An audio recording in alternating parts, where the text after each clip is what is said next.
எப்படின்னா இப்போ வந்து ஒரு ஃபார் எக்ஸாம்பிள் ஒரு ஃபேஷியல் வந்து கஸ்டமர் வராங்க 500 rupeesக்கு வந்து அவங்க பண்ணிக்கிறாங்க. ஃபேஷியல் மட்டும் பண்ணிட்டு போயிடுவாங்க, நமக்கு ஒரு 500 வந்துடும், அவ்வளவுதான். அது நீங்க ஒரு காம்போ ஆஃபர்ல வந்து ஒரு ஃபேஷியல், ஒரு ஹேர் கட், ஒரு பெடிக்யூர், மெனிக்யூர், ஒரு த்ரெட்டிங், ஸோ இதெல்லாம் போட்டுட்டு இதெல்லாம் வந்து தனித்தனியா கஸ்டமர் பண்ணாங்கன்னா ஒரு 2000 வருது அப்படின்னா நீங்க ஒரு 1500 rupees சார்ஜ் பண்ணலாம். அப்போ கஸ்டமருக்கு ப்ராஃபிட், அது 500 rupees அவங்களுக்கு ப்ராஃபிட்டா இருக்கும். உங்களுக்கு வந்து 500 வர வேண்டிய இடத்துல இன்னொரு 1000 rupees சேர்ந்து வருது. என்னோட உழைப்பு இருக்குல்ல அப்படின்னு நீங்க சொல்லலாம். உழைப்பெல்லாம் நீங்க ஸ்டார்டிங்ல வந்து கணக்கி வச்சுக்க கூடாது. எவ்வளவு உழைக்க முடியுமோ நம்ம உழைக்கணும், அப்பதான் பிசினஸ் டெவலப் பண்ண முடியும். ஸோ இந்த மாதிரி காம்போ ஆஃபர்ஸ்லாம் நீங்க ஸ்டார்டிங்ல கொடுத்தீங்க அப்படின்னா கஸ்டமர் வந்து உங்களுக்கு நிறைய வரதுக்கும் சான்ஸ் இருக்கு. உங்களுக்கு நல்ல ஒரு சர்வீஸ் அவங்க பண்ணும்போது ஒரு நல்ல ஒரு அமௌண்ட் உங்களுக்கும் கிடைக்கும், அவங்களுக்கும் ப்ராஃபிட்டபிளா இருக்கும்.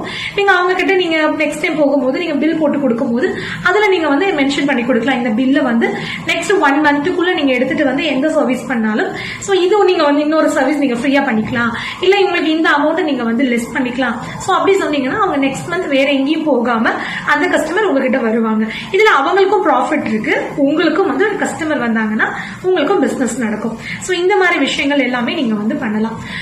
இது அப்புறம் கஸ்டமரை ஃபாலோ பண்றது. இப்போ இந்த மந்த் ஒரு கஸ்டமர் உங்ககிட்ட ஒரு த்ரெட்டிங் வராங்க அப்படின்னா அடுத்த ஒரு 25 daysல நீங்க அவங்களுக்கு வந்து ஒரு கால் பண்ணலாம், இல்ல ஒரு மெசேஜ் பண்ணலாம், இல்ல ஒரு வாட்ஸ்அப் பண்ணலாம். நீங்க உங்களை வந்து ஞாபகப்படுத்தினீங்க அப்படின்னா அவங்க நெக்ஸ்ட் மந்த் வந்து அந்த சர்வீஸ் தேவைப்படும் போது கண்டிப்பா உங்களை தேடி வருவாங்க.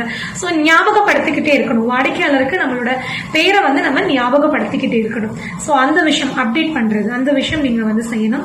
ஏன்னா அட்வர்டைஸ்மெண்ட், ஸோ இப்ப இருக்கக்கூடிய காலகட்டத்தில் வந்து நமக்கு பிசினஸ் வந்து அட்வர்டைஸ்மெண்ட் ரொம்ப ரொம்ப முக்கியம். பட் நம்ம பிகினரா இருக்கும் போது ரொம்ப செலவு பண்ணி அட்வர்டைஸ்மெண்ட் பண்ண முடியாது, அது கஷ்டம். அதுக்கு ஒரு தொகையை வந்து நம்ம எடுத்து வைக்க முடியாது.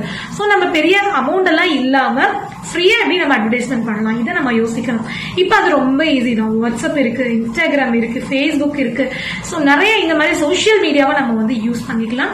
அதில் இந்த மாதிரி காம்போ ஆஃபர்ஸ் எல்லாம் நீங்க வந்து பண்ணலாம். உங்களோட மேக்கப் ஒர்க் எல்லாம் எடுத்து நீங்க அப்டேட் பண்ணலாம். ஸோ அப்படியெல்லாம் பண்ணும்போது உங்களுக்கு கஸ்டமர்ஸ் நிறைய வரதுக்கு சான்ஸ் இருக்கு. ஸோ இது நான் சொல்லணும்னு நினைச்சேன். அடுத்தது வந்து என்னது, ஓகே, ஸோ அந்த காம்போ ஆஃபர் நான் சொன்னேன் இல்லையா, இப்போ இது எடுத்தா எவ்வளோ அப்படின்னு. ஸோ அதுலேயே நம்ம என்ன பண்ணலாம் அப்படின்னா நீங்க ஒரு ஃபேஷியல் பண்ணீங்கன்னா ஒரு த்ரெட்டிங் ஃப்ரீ, ஒரு ஃபேஷியல் ஒரு ஸ்பா பண்ணீங்க அப்படின்னா உங்களுக்கு வந்து ஒரு ஸ்ட்ரைட் ஹேர் கட் ஃப்ரீ, அப்படி கொடுக்கலாம். இதுல நான் ஏன் ஹேர் கட் த்ரெட்டிங் எல்லாம் எடுத்தேன் அப்படின்னா நம்ம வந்து இது கஸ்டமருக்கு ப்ராஃபிட். ஏன்னா ஒரு ஐப்ரோ வெளியே கொடுத்து பண்ணாங்கன்னா 50 ரூபாய் செலவு பண்ணணும், ஒரு ஸ்ட்ரைட் கட் வெளியே அமௌண்ட் கொடுத்து பண்ணாங்கன்னா அது 100 rupees செலவு பண்ணணும். ஸோ அவங்களுக்கு அது வந்து பெனிஃபிட் தான் நம்ம கொடுக்குறோம். நமக்கு வந்து பொருள் முதலீடு இல்லாம நம்மளோட உழைப்பை மட்டுமே வச்சு நம்ம வந்து பண்ணக்கூடிய விஷயங்கள் இது. ஸோ அப்படி இருக்கும்போது வந்து அது நமக்கு வந்து ஸோ அந்த மாதிரி நம்ம பண்ணும்போது நமக்கு வந்து கஸ்டமருக்கும் ப்ராஃபிட்டா இருக்கும், நமக்கும் வந்து செலவு இல்லாம நம்மளோட உழைப்பை மட்டுமே கொடுத்து செய்யக்கூடிய வேலையா இருக்கும் அது. ஏன்னா நான் ஸ்டார்டிங்ல சொன்ன மாதிரி தான், எப்பவுமே பிகினரா இருக்கும் போது உங்களோட உழைப்பை பத்தி நீங்க கவலையே படாதீங்க. அதுக்கு நீங்க வந்து ஒரு ரேட்டே பிக்ஸ் பண்ணாதீங்க. ஏன்னா அது நம்ம கணக்கு இல்லாம கொடுக்க வேண்டியது இருக்கும். நம்மளோட உழைப்பு தான் நம்மளுடைய மூலதனம். ஸோ அப்ப நீங்க எந்த அளவுக்கு வந்து நீங்க உங்களோட எஃபெக்ட் கொடுக்குறீங்களோ அந்த அளவுக்கு நீங்க வந்து ப்ராஃபிட் அதில் பார்க்க முடியும். ஸோ இதெல்லாம் முக்கியம். ஆனா இதுல ஒண்ணு நீங்க மனசுல வச்சு எந்த விதத்திலையும் உங்களோட ஒர்க் குவாலிட்டியை நீங்க கம்மி பண்ணிடாதீங்க. ஏன்னா பிசினஸ் ஆரம்பிச்சு இல்லாம போன எவ்வளவோ பேர் நம்ம கண் முன்னாடி பார்க்கிறோம். நல்ல பிசினஸ் நடக்கிற மாதிரி இருக்கும், திடீர்னு ஒரு நாள் பார்த்தா அந்த கடையே பூட்டி இருப்பாங்க, அந்த கடையை காலி பண்ணி இருப்பாங்க. ஸோ இந்த மாதிரி பார்க்கும்போது நமக்கே ரொம்ப ஷாக்கிங்கா இருக்கும். பட் எனக்கு தெரிஞ்சு அந்த மாதிரி ஆனா நிறைய பேரோட நான் சொல்றது ஜென்ரலா நான் சொல்லல, பட் இதுல முக்கியமான காரணம் குவாலிட்டி. நம்ம வந்து ரேட்டை குறைக்கிறோம், ஆஃபர் கொடுக்குறோம், அது பண்றோம் இது பண்றோம்னு குவாலிட்டியை குறைச்சிங்கன்னா கஸ்டமர் திரும்பி வர மாட்டாங்க. ஸோ நீங்க என்ன வேணாலும் பண்ணுங்க, ஆனா குவாலிட்டி ஃபர்ஸ்ட் இம்பார்ட்டன்ட். அதை வந்து குறைக்காம பார்த்துக்கோங்க. ஏன்னா நான் அதுல எப்பவுமே ரொம்ப ரொம்ப கவனமா இருப்பேன். நம்ம வந்து ஒரு 10 ரூபாய் கொடுக்குற ஆஃபர் 5 ரூபாய் கூட கொடுத்துடலாம், அவங்களுக்கு அது 5 ரூபாய் ப்ராஃபிட். ஆனா நம்ம அதுக்காக எந்த குவாலிட்டியும் குறைக்க கூடாது. நம்ம குவாலிட்டியை பார்த்து தான் இன்னொருத்தர் நம்ம கிட்ட வருவாங்க. சொல்ல போனா அதே கஸ்டமர் நம்ம கிட்ட திரும்ப வருவாங்க. நம்ம என்னதான் கம்மி ரேட்ல சர்வீஸ் பண்ணாலும் நம்ம கிட்ட குவாலிட்டி இல்லை அப்படின்னா அந்த கஸ்டமர் திருப்பி வர மாட்டாங்க. ஸோ எக்காரணத்தை கொண்டும் நீங்க உங்களோட குவாலிட்டி அப்படிங்கறது வந்து ரெண்டு விதமா சொல்லலாம். ஒன்று வந்து நீங்க யூஸ் பண்ணக்கூடிய ப்ராடக்ட், இப்போ ஒரு ஃபேஷியல் வராங்க இல்ல பெடிக்யூர் பண்றாங்கன்னா உங்களோட ப்ராடக்டோட குவாலிட்டி கம்மி பண்ணாதீங்க, உங்களோட சர்வீஸ் குவாலிட்டியை கம்மி பண்ணாதீங்க. ரெண்டையுமே நல்லா கொடுங்க. ஸோ அந்த கஸ்டமர் உங்களுக்கு திரும்ப வரும்போது அது உங்களுக்கு கண்டிப்பா ப்ராஃபிட் தான் இல்லையா? ஸோ அதை வந்து பார்த்துக்கோங்க. உங்க கஸ்டமரை வந்து தக்க வச்சுக்கிறது ரொம்ப முக்கியம். ஏன்னா இப்ப இருக்கக்கூடிய காலகட்டத்தில் ஒரு கஸ்டமர் நமக்கு வராங்க அப்படின்னா அவங்கள நம்ம வந்து தக்க வச்சுக்கிறது அப்படிங்கிறது வந்து ரொம்ப ரொம்ப ரொம்ப முக்கியமான ஒரு விஷயம். அதுக்கு என்னென்ன பண்ணலாம் அப்படின்னா அவங்கள வந்து அவங்க மேல நம்ம கேர் எடுத்துக்கிறது. ஸோ அன்பா பேசுறது, எந்த பிசினஸ்லயுமே வந்து அந்த கேரிங், ஒரு நம்ம வந்து ஒரு அன்பா அவங்க மேல வந்து அக்கறை எடுத்து பேசுற அந்த விதம் அதெல்லாம் பிடிச்சிருச்சு. நம்மளே யோசிச்சுக்கோங்களேன், நம்ம ஒரு கடைக்கு போறோம், அந்த கடையில வந்து நம்ம ஓனர் கிட்ட எல்லாம் அந்த அளவுக்கு பேசியே இருக்க மாட்டோம். ஒரு ஸ்டாஃப் இருக்காங்க அப்படின்னா அவங்க வந்து நல்லா பேசுவாங்க. அக்கா சொல்லுங்க அக்கா, அவங்களுக்கு என்ன வேணுக்கா, அது வேணுமா, இது எடுத்து கொடுக்கட்டுமாக்கா, இது நல்லா இருக்கும், இது வாங்கிக்கிறீங்களா. அப்போ அவங்க நமக்கு ஏதோ ஒரு இதுல பிடிச்சி போயிடும், நமக்காக அவங்க யோசிக்கிறாங்க. நெக்ஸ்ட் டைம் நம்ம அவங்களுக்காகவே அந்த கடைக்கு போவோம். நமக்கு அங்க ரேட் எல்லாம் ஒன்றும் கம்மி இருக்காது, பட் அவங்களோட அந்த கேரிங்காகவே திரும்பி நம்ம அங்க போகணும்னு நினைப்போம். ஒரு சில ஷாப்ல எல்லாம் வந்து ஷாப் ஓனரே நல்லா பேசுவாங்க. போனா நம்ம வந்து வாங்க மேம் நல்லா இருக்கீங்களா, நம்மள ஞாபகம் வச்சு லாஸ்ட் டைம் வந்தீங்கல்ல நீங்க, ஸோ அந்த ஞாபகம் வச்சு 2 வார்த்தை பேசும்போது நமக்கு வந்து பரவாயில்ல நம்ம ஞாபகம் வச்சிருக்காங்களே, ஸோ திரும்ப நம்ம அந்த கடையை தேடி போவோம். ஸோ இதெல்லாமே கஸ்டமரை தக்க வச்சுக்கக்கூடிய ஒரு விஷயங்கள், ரொம்ப நல்ல விஷயம் தானே இது, அதை நம்ம வளர்த்துக்கலாம். ஸோ என்ன சுச்சுவேஷன்லயும் நம்ம வந்து சாஃப்டா கஸ்டமரை ஹேண்டில் பண்ணணும். ஏன்னா கிளைண்ட்ஸ் வந்து அவங்களோட மைண்ட் செட் என்ன நமக்கு தெரியாது. எல்லா கிளைண்ட்ஸும் ஒரே மாதிரி இருக்க மாட்டாங்க. ஒரு சில பேர் வந்து பெருசா நம்ம கிட்ட கொஸ்டினே கேட்க மாட்டாங்க. ஒரு சில கஸ்டமர் வந்து நிறைய கொஸ்டின் கேட்பாங்க. ஒரு சில பேர் நம்மள கோபப்படுத்துற மாதிரி கூட நம்ம கிட்ட வந்து ஏதாவது கேட்கறதுக்கெல்லாம் கூட சான்ஸ் இருக்கு. ஆனால் நம்ம எப்பவுமே காமா சிரிச்ச முகத்தோட கஸ்டமரை ஹேண்டில் பண்ணணும். ஸோ அப்ப நாளைக்கு அதுக்கப்புறம் அவங்களே யோசிப்பாங்க பரவாயில்லையே அவங்க அப்படின்னு, அப்ப நம்ம கிட்டே திரும்பி வருவாங்க. அதனால நீங்க வந்து கஸ்டமரை தக்க வச்சுக்கிறதுக்கு எப்பவுமே சாஃப்டா கஸ்டமர் ஹேண்டில் பண்ணுங்க.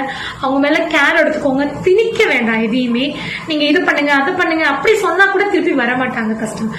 ஸோ எதையுமே அவங்களை ஃபோர்ஸ் பண்ண வேண்டாம். அவங்களுக்கு என்ன தேவையோ அதை மட்டும் அவங்களுக்கு சொல்லி புரிய வச்சீங்கனாலே அவங்க வந்து புரிஞ்சுப்பாங்க. ஸோ இது ஒண்ணு. ஸோ இதுதாங்க நான் சொல்லணும் அப்படின்னு நினைச்சேன். இது வந்து ஒரு ஸ்டார்டிங் ஸ்டேஜ்ல வந்து ஒரு பியூட்டிஷியன் கோர்ஸ் வந்து முடிச்சிருக்கீங்க நீங்க அப்படின்னாலும் சரி, இல்லை இப்பதான் கத்துட்டு இருக்கீங்க, இல்ல கத்து முடிச்சுட்டு என்ன பண்ணலாம்னு பிளான் பண்றீங்க, இல்ல நீங்க வந்து கத்துக்கலாம்னு ஒரு பிளான்ல இருக்கீங்க அப்படின்னா இப்ப நான் சொன்ன இந்த விஷயம் எல்லாம் நீங்க ஃபாலோ பண்ணீங்கன்னா கண்டிப்பா ஓரளவுக்கு உங்க பிசினஸ் வந்து நீங்க சக்சஸ் பண்ண முடியும். ஃபர்ஸ்ட் 2 பாயிண்ட் நான் விட்டுருந்தேன். அது என்ன அப்படின்னா நம்ம எங்க கோர்ஸ் கத்துக்கிறோம் அப்படிங்கறது ரொம்ப முக்கியம். அது நீங்க வந்து எந்த ஊர்ல இருந்தாலும் சரி, நீங்க ஒரு நல்ல இடத்தை சூஸ் பண்ணுங்க. கோர்ஸ் கத்துக்கிறதுக்காக இவ்வளவு நேரம் பேசுறது எல்லாமே வந்து ஒரு பார்லர் எப்படி டெவலப் பண்ணணும். ஸோ பார்லர் வைக்கணும் அப்படின்னா நம்ம வந்து நமக்கு விஷயம் தெரிஞ்சிருக்கணும். அரைகுறையா விஷயம் தெரிஞ்சுட்டு நம்ம எதையுமே பண்ண முடியாது. ஸோ ஃபர்ஸ்ட் நீங்க வந்து ஒரு கோர்ஸ் கத்துக்கிட்டு ஒரு பிசினஸ் ஆரம்பிக்கணும். சும்மா அங்க பார்த்து இங்க பார்த்து அவங்க சொல்லி இவங்க சொல்லி அதெல்லாம் சரிப்பட்டே வராது. நீங்க ப்ரொஃபஷனலா முழுமையா நீங்க ஒரு வேலை ஒரு பிசினஸ் ஸ்டார்ட் பண்ண போறீங்கன்னா அது முதல்ல கத்துக்கிறதுக்கு நீங்க இன்வெஸ்ட் பண்ணி தான் ஆகணும். ஸோ அப்ப நல்ல ஒரு இடமா செலக்ட் பண்ணுங்க. அதுல நிறைய பேருக்கு என்ன குழப்பம்னா நம்ம ஒரு பார்லர்ல போய் கோர்ஸ் கத்துக்கலாமா, ஒரு இன்ஸ்டிடியூட்ல போய் கத்துக்கலாமா. இதுல ரெண்டுல இருக்கக்கூடிய டிஃபரன்ஸ் என்னன்னா, ஒரு பார்லர் அப்படின்னா உங்களுக்கு அங்க கிளாஸ் எடுக்கிறது மட்டும் அவங்களோட ஒர்க் கிடையாது, அவங்க சர்வீஸ் பண்றது.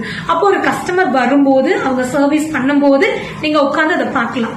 ஸோ இதுதான் அங்க நடக்கும். அப்ப நம்ம கஸ்டமர் வரதுக்காக வெயிட் பண்ணணும். ஒரு ப்ராப்பர் வந்து நமக்கு இருக்காது ஒரு கிளாஸ் கத்துக்கிறதுக்கு. ஒரு இன்ஸ்டிடியூட்னா அங்க சர்வீஸ் பண்றது அவங்களோட வேலை கிடையாது. அவங்களோட ஒர்க் என்ன, உங்களுக்கு கிளாஸ் எடுக்கிறது. ஸோ நீங்க உங்களுக்கு என்ன தேவை, கிளாஸ் எடுக்கிறது. அப்போ வந்து நீங்க வந்து எப்பவுமே ஒரு ஸ்டார்டிங்ல ஒரு ப்ரொஃபஷனலா ஒரு பியூட்டிஷியன் கோர்ஸ் கத்துக்கணும் அப்படின்னா நம்ம வந்து ஒரு இன்ஸ்டிடியூட்ல ஒரு பயிற்சி சொல்லி கொடுக்கக்கூடிய பயிற்சி நிலையத்துல போய் கோர்ஸ் கத்துக்கிறது தான் நமக்கு அது வந்து கரெக்டா இருக்கும், ப்ராப்பரா இருக்கும். ஸோ அது ஒண்ணு சரிங்களா. அதுக்கப்புறம் எந்த லெவல் கத்துக்கலாம். நான் வந்து வருவாங்க ஒரு சில பேர், நான் யூடியூப்ல பார்த்து ஒரு இதெல்லாம் பண்ணுவேன் மேம், எங்க அக்கா வந்து செய்வாங்க மேம், அவங்கள பார்த்து நான் இதெல்லாம் பண்ணுவேன் மேம். ஸோ அதை வச்சு நான் கஸ்டமர் அட்டென்ட் பண்ணிட்டு இருக்கேன் மேம். நீங்க வந்து தயவு செஞ்சு இந்த மாதிரி பண்ணவே பண்ணாதீங்க. ஏன்னா நீங்க ஒரு பியூட்டிஷியன் அப்படின்னா ஒரு கஸ்டமரோட ஸ்கின்னை பார்க்க போறீங்க, அதை வந்து அதுல இருக்கக்கூடிய ப்ராப்ளம் வந்து சரி பண்ண போறீங்க.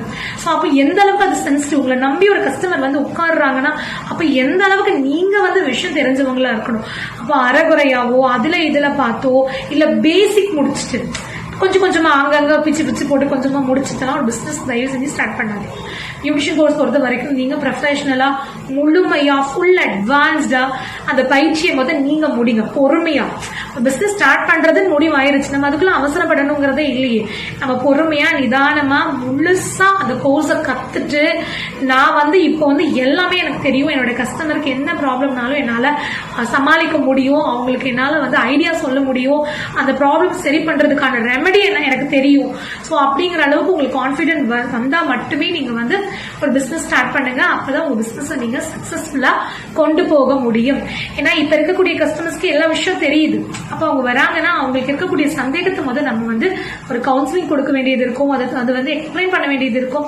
அதுக்கப்புறம் தான் நம்ம சர்வீஸ் பண்ண முடியும். ஸோ உங்களுடைய அந்த குவாலிஃபிகேஷனை நீங்க நல்லா தெளிவா வளர்த்துட்டு அதுக்கப்புறம் பிசினஸ் பண்ணீங்கன்னா தான் உங்க பிசினஸும் நீங்க நல்லபடியா கொண்டு போக முடியும், உங்க கஸ்டமருக்கும் அதுதான் பாதுகாப்பா இருக்கும். ஸோ ரிஸ்க் இல்லாம இருக்கும். அதனால இதெல்லாமே நீங்க பாத்துக்கோங்க. ஸோ இப்ப நான் சொன்ன விஷயங்கள் உங்களுக்கு யூஸ்ஃபுல்லா இருந்துச்சு அப்படின்னா நீங்க இதுல எது உங்களுக்கு எடுத்துக்கணும்னு நினைக்கிறீங்களோ எடுத்துக்கோங்க. இன்னைக்கு நான் பேசுற டாபிக் காமன் டாபிக் இல்ல. பியூட்டிஷியன் கோர்ஸ் கத்துக்கணும், இல்ல பியூட்டிஷியன் கோர்ஸ் கத்து முடிச்சுட்டு என்ன பண்ணலாம் அப்படின்னு இருக்கிறவங்களுக்காக தான் இந்த போஸ்ட் போடுறேன். முக்கியமா எங்க ஸ்டூடெண்ட்ஸே நிறைய பேர் பார்த்துட்டு இருக்கலாம். ஏன்னா எங்க இன்ஸ்டியூட்ல நிறைய ஸ்டூடெண்ட்ஸ் பியூட்டிஷியன் கோர்ஸ் முடிச்சுட்டு போயிருக்காங்க. ஸோ அவங்களுக்கும் எல்லாத்துக்குமே இப்ப நான் சொன்ன அட்வைஸ் எல்லாருக்குமே நான் இங்க கிளாஸ்லயே சொல்லிடுவேன். ஏன்னா இது அவங்களுக்கு யூஸ்ஃபுல்லா இருக்கும் இல்லையா. பட் இது இன்னும் ஒரு சில பேர் நம்ம ஸ்டூடெண்ட்டுக்கு தான் சொல்லணும்னு இல்ல, எவ்வளவோ பேர் கோர்ஸ் முடிச்சுட்டு என்ன பண்றதுன்னு தெரியாம இருப்பீங்க. ஸோ அவங்களுக்குமே யூஸ்ஃபுல்லா இருக்கும் அப்படின்னு தான் இந்த வீடியோ நான் போட்டிருக்கேன். So all the best. நல்ல ஒரு ப்ரொஃபஷனல் இது ஏன்னா பியூட்டிஷியன் கோர்ஸ் அப்படிங்கிறது. ஏன்னா எவ்வளவு பிசினஸ் இருந்தா கூட ஒரு சில பிசினஸ் மட்டும்தான் எப்பவுமே நல்ல ஸ்டடியா இருக்கும். அதுல ஒண்ணு ஃபுட்டு. எங்க ஒரு இடத்துல கூட்டம் இருந்தாலும் பாத்தீங்கன்னா ஏதாவது ஸ்நாக்ஸ் கடை, இல்ல ஹோட்டல், டீ ஷாப் அந்த மாதிரி இருக்கும். ஸோ ஃபுட்டுக்கான தேவை எப்பவுமே இருந்துட்டு இருக்கும், டவுனே ஆகாது. குவாலிட்டி இருந்துச்சுன்னா அங்கதான் நம்ம தேடி போவோம். அடுத்தது பாத்தீங்கன்னா பியூட்டிஷியன். ஸோ இன்னைக்கு நம்மள நம்ம க்ரூம் பண்ணிக்கணும், நமக்கு தேவையானதை செஞ்சுக்கணும், நம்மளை நம்ம மெயின்டைன் பண்ணிக்கணும் அப்படிங்கிற ஒரு எண்ணம் இன்னைக்கு எல்லா பெண்கள் மனசுலயுமே இருக்கு. அப்படி இருக்கும்போது நமக்கு அந்த ஒர்க்குக்கான டிமாண்ட் இருக்கு. நீங்க குவாலிட்டியா செஞ்சீங்கன்னா கஸ்டமர் எப்பவுமே உங்களை தேடி வந்துட்டே இருப்பாங்க. அடுத்து ட்ரெஸ். ஸோ நல்ல விதவிதமா ட்ரெஸ் ஸ்டிச் பண்ணி கொடுத்தீங்க அப்படின்னா அந்த பிசினஸ்மே நல்லா இருக்கும். இன்னைக்கு நான் அந்த டாபிக் பத்தி பேசல, நான் பேசினது பியூட்டிஷியன் பத்தி. அண்ட் க்ரூமிங் பத்தி பேசும்போது எனக்கு இன்னொரு விஷயம் கூட ஞாபகம் வந்துச்சு. நிறைய பேருக்கு ஒரு பியூட்டிஷியன் தான் நம்ம ஃபர்ஸ்ட் எப்படி நம்ம இருக்கணும் அப்படிங்கிறது. ஸோ அது எல்லாமே அவங்களோட தனிப்பட்ட விருப்பம் தான். பட் ஜென்ரலா பாத்தீங்க அப்படின்னா நம்ம பிளசண்டா நம்மள பார்க்கும்போது என்ன இவங்க இவ்வளோ மேக்கப்பா அப்படிங்கிற மாதிரி இருக்கக்கூடாது. இவங்க என்ன பியூட்டிஷியன் சொல்றாங்க, இவங்களே ஒண்ணுமே பண்ணிக்காம இருக்காங்க அப்படின்னு சொல்லக்கூடாது. ஸோ நமக்கு கம்ஃபர்டபுளா இருக்கிற மாதிரி நம்மள பார்த்த உடனே நம்மள நம்ம மேல ஒரு நம்பிக்கை வர மாதிரி நம்ம இருந்தோம் அப்படின்னாலே போதுமானது. ஸோ இதுல நம்மளோட ட்ரெஸ்ஸிங், நம்மளோட மேக்கப், நம்மளோட ஹேர் ஸ்டைல் இது எல்லாமே ரொம்ப ரொம்ப முக்கியம். இதை எல்லாமே நம்ம கொஞ்சம் நமக்கு ஏற்ற மாதிரி நம்ம மாத்திக்கிட்டோம் அப்படின்னாலே பார்க்கும்போது கஸ்டமருக்கு நம்ம மேல ஒரு நம்பிக்கை வரும். இதுக்கு ஒரு நல்ல எக்ஸாம்பிள் தான். ஒரு கிளைண்ட் உங்ககிட்ட வராங்க, நீங்க அவங்க கிட்ட பெடிக்யூர் பண்ணிக்கோங்கன்னு பேசுறீங்க, இல்ல ஒரு வேக்ஸ் பண்ணிக்கோங்கன்னு நீங்க அவங்களுக்கு சொல்றீங்கன்னா அவங்களோட பார்வை உடனடியா உங்க கையிலயும் உங்க கால்லயும் தான் போகும். சோ நீங்க கை நல்லா வேக்ஸ் பண்ணிருக்கீங்களா, நீங்க உங்க காலை பெடிக்யூர் பண்ணி உங்களோட பாதத்தை மெயின்டைன் பண்ணிருக்கீங்களா, அது நம்மளோட ஜென்ரலான விஷயம் அது இல்லையா.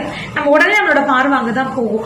அப்ப அதை நம்ம கரெக்டா பண்ணி நம்மள நம்ம மெயின்டைன் பண்ணி வச்சிருந்தாதான் கஸ்டமருக்கு நம்ம மேல ஒரு நம்பிக்கை ஃபர்ஸ்ட் வரும். ஓகே சோ அப்படின்னு இல்லைன்னா இவங்களே அதை பண்ணிக்காம இருக்காங்க, நம்மள சொல்றாங்க பிசினஸ்க்காக சொல்றாங்க அப்படின்னு அவங்க நினைச்சிருவாங்க. இது நமக்கும் நல்லது தானே. நம்ம க்ரூம் பண்ணிக்கும் போது நமக்கு ஒரு கான்பிடென்ட் வரும் இல்லையா.